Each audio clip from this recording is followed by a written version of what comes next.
हमारे पूज्य गुरुदेव भगवान को आप सभी भक्तगण देख पा रहे होंगे। ये अद्भुत झलकियाँ हैं जब भक्तगण हों और पूज्य बागी सुदाम सरकार पहुंच चुके हैं अशोकनगर। और आप देख सकते हैं कितनी अद्भुत झलकियाँ हैं हमारे पूज्य गुरुदेव भगवान की। और आप देख सकते हैं ये अद्भुत दृश्य क्या बताएं हमें कि पूज्य गुरुदेव भगवान का ये दृश्य देखकर हमारा दिल जो है वो गदगद हो गया। अद्भुत दृश्य पूज्य गुरुदेव भगवान के।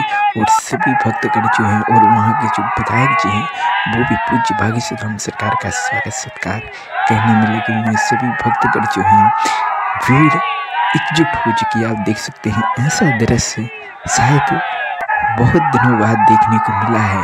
और अशोकनगर वासियों के तो भाई भाग्य खुल गए, क्योंकि हमारे पूज्य गुरुदेव भगवान उनकी पावन धरा पर आए हुए हैं। ये अद्भुत दृश्य पूज्य गुरुदेव भगवान का।